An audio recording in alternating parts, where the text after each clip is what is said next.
계속해서 메이첸 교수님의 기독교와 자유주의 2장 지금 이제 우리가 계속해서 살펴보고 있습니다. 지금 우리가 가는 이제 내용들을 잘 보면 알겠지만 교리가 얼마나 중요하냐 이런 것들을 실감할 수 있는 겁니다. 자유주의자들은 기독교는 삶이다 이렇게 말하면서 결국은 기독교를 파괴하는 쪽으로 가지만 기독교는 교리도 있어야 되고 삶도 있어야 된다. 이 두 가지를 분명하게 해야 되는 거죠. 그러니까 앞서 우리가 설명한 대로 계속 방향성을 봐야 되는데 이제 교리 10번째 시간 살펴보도록 하겠습니다. 내용들을 잘 보시면 좀 더 정확하게 우리가 또 배워갈 수 있습니다. 물론 이런 말이 있을 수 있다. 설령 초대교회의 기독교가 교리에 의존하고 있었다 하더라도 우리는 그런 의존성에서 탈피할 수 있다. 우리는 초대교회를 넘어 예수에게 직접 호소할 수 있다. 교리를 포기한다면 바울도 포기해야 한다는 것은 이미 인정된 바다. 이제 교리가 포기된다면 예루살렘 초대교회도 그 부활의 메시지와 함께 포기되어야 한다. 그래도 우리는 예수에게서 직접 우리가 원하는 단순하고 비교리적인 종교를 발견할 수 있다. 바로 이것이 그리스도에게 돌아가자는 현대 슬로건의 진짜 의미다. 이렇게 말했어요.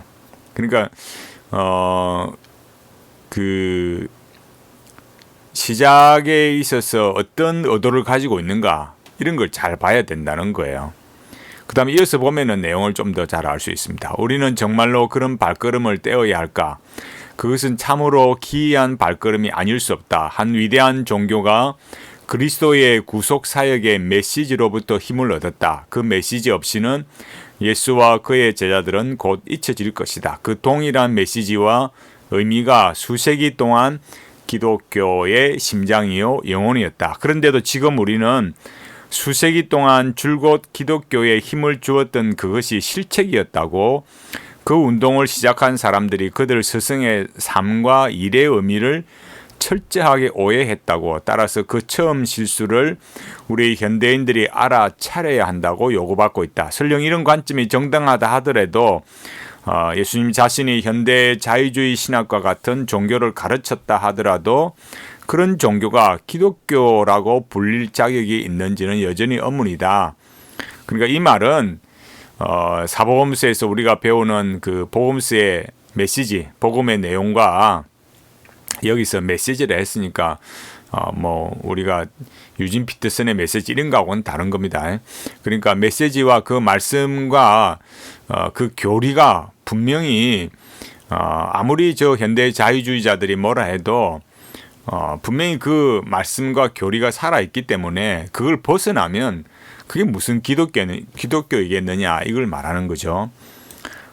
왜냐하면 그리스도인이라는 명칭은 그 결정적인 변화가 일어난 이후에 처음으로 적용되었으며 1900년 동안 한 종교에 그렇게도 확고하게 결합되어 있던 이름이 갑자기 다른 종교에 붙여질 수 있는지는 극히 의심스럽기 때문이다. 만약 예수의 처음 제자들이 정말로 그들의 스승에게서 그토록 근본적으로 떠난 것이라면 예수는 기독교의 창시자가 아니라 단순하고 비교리적인 한 종교의 창시자였으며 이 종교가 오랫동안 잊혀져 있다가 현대인에게 의해서 다시 발견되었다고 말하는 것이 더 좋은 용어 사용일 것이다.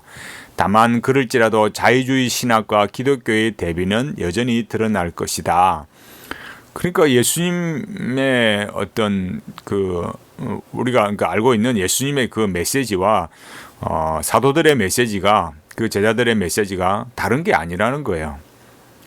그때의 의미와 또 지금 발견하는 의미가 다르다. 그럴 수는 없는 거죠. 그러나 실제로는 사태가 전혀 그런 식으로 움직이지 않는다. 예수님의 제자들이 그들 스승의 가르침으로부터 떠난 한 사건이 기독교의 토대라고 말하는 것은 사실이다. 왜냐하면 예수님 자신이 똑같은 일을 했기 때문이다. 예수님은 종교와 윤리의 일반 원리를 선언하는 것으로 만족하지 않았다.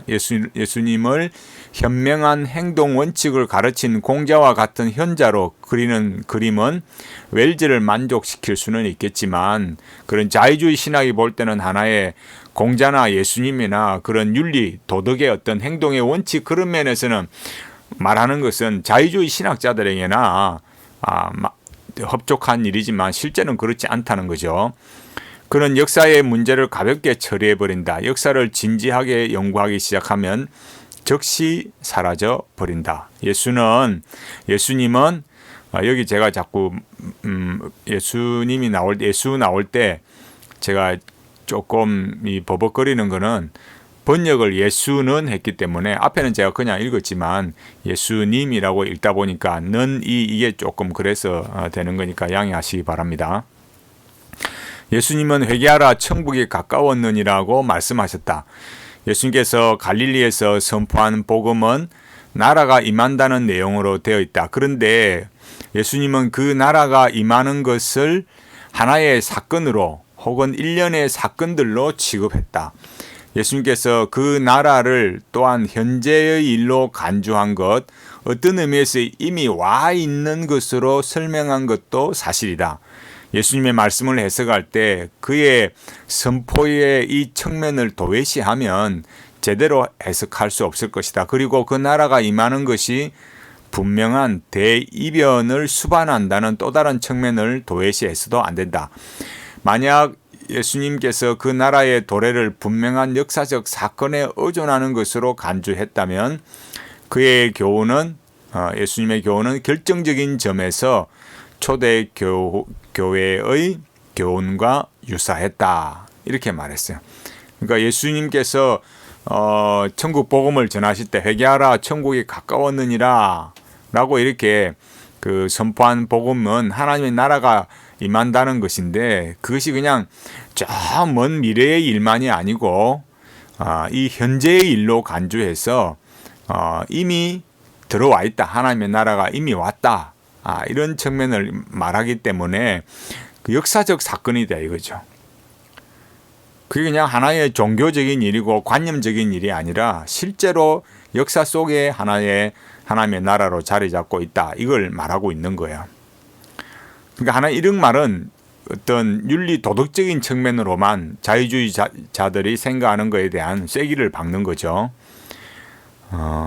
예수님과 초대교회는 단순히 종교의 일반적이고 항구적인 원리들을 선언하지 않았다. 도리어 예수님과 초대교회는 모두 발생한 어떤 일에 의존하여 메시지를 형성했다. 한 가지 차이점이 있다면 예수님의 가르침에서는 그 사건이 아직 미래인 반면에 예루살렘 교회의 가르침에서는 그 사건의 서막이 이미 과거였다는 점이다. 예수님은 그 사건이 앞으로 임할 것이라고 가르쳤으나 제자들은 그 일부가 이미 과거의 일이라고 가르쳤다. 그러나 중요한 것은 예수님과 제자들이 모두 어떤 사건을 선포했다는 점이다. 그러니까 예수님은 말씀하시고 미리 될 일을 말씀하셨으니까 미래에 관한 일이지만 또 제자들이 볼 때는 그것이 이미 어느 정도는 성취된 과거의 일이 되는 거죠. 예수님은 오늘날 자유주의 설교자들이 주장하는 것 같이 단지 항구적인 진리를 선포하기만 한 인물이 아니었다. 도리어 그는 이전에 있었던 적이 없는 일이 이제 발생하려는 역사의 전환기에 서 있다고 생각했다. 이렇게 했어요. 그러니까 누구처럼 이렇게 실현되지 않은 하나의 어떤 정치 철학 또 종교적 이상